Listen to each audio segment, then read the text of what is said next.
칼 포퍼는 과학이론이란 반증 가능성이 있는 이론이다라고 하며 하나의 과학이론이 반증되었을 때 기존의 과학이론은 폐기 처분하고 새로운 과학이론으로 넘어간다고 주장합니다.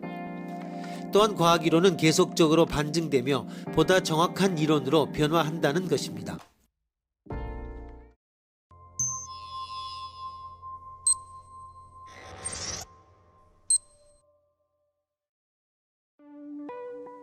가장 간단한 예로 연력학 1법칙, 이 법칙은 그 대표적인 예다. 이 두 법칙을 증명할 수 있는 사람은 없다. 단지 이것을 아직까지 반증할 수 없었기에 우리는 받아들이는 것이다. 그러나 이것이 반증될 가능성은 있다. 그것은 연구기관을 만들어 보이는 것이다. 두 번째 예로 뉴턴의 법칙을 들어보자. F는 ma로 표현되는 뉴턴의 이론은 증명된 이론이 아니라 그저 F는 ma라고 썼더니 많은 사물 현상들이 설명되었을 뿐이다. 게다가 현재까지 뉴턴의 이론을 적용하다 보니 반증 사례가 나타났다. 수성의 궤도 운동, 미시세계의 원자의 운동에 있어서는 뉴턴의 법칙이 성립하지 않는다.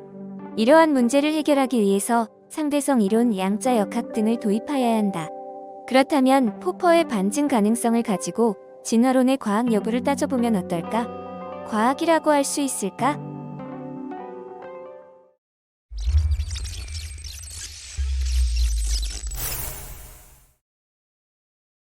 진화론은 엄격한 의미에서 반증될 수 없기에 과학이론으로서의 자격을 상실합니다.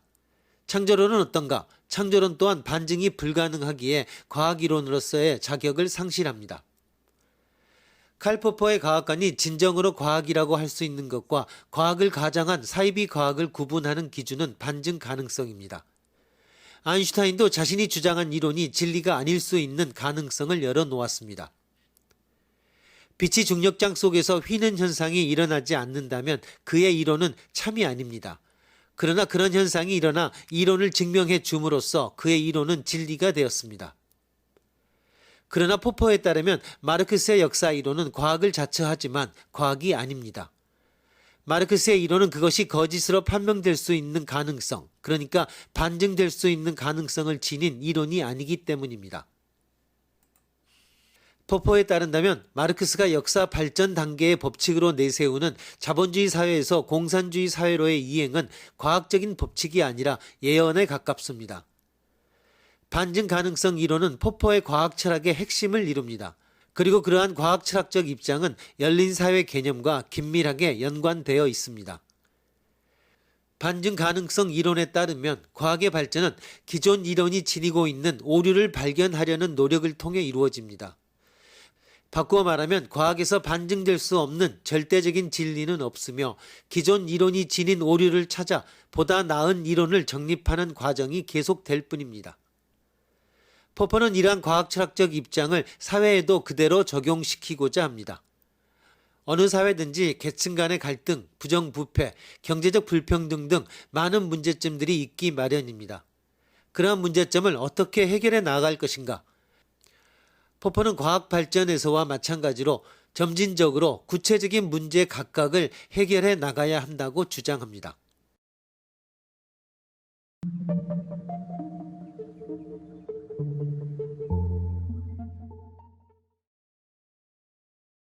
대부분의 과학이론은 중심이론과 그 이론 주변을 감싸고 있는 보조이론으로 구성됩니다. 그러므로 하나의 이론의 반증예에 부딪히게 되면 그 주변의 보조 가설을 수정함으로써 그 반증예를 피할 수 있다는 것입니다.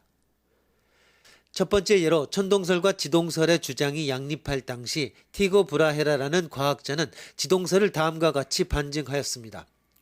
만일 지구가 돈다면 오늘 바라보는 별들의 위치와 내일 바라보는 별들의 위치가 연주시차에 의하여 달라 보일 것이다. 그런데 며칠에 걸쳐 별의 위치를 확인하였더니 별들이 움직이지 않았다. 고로 지구는 돌지 않는다.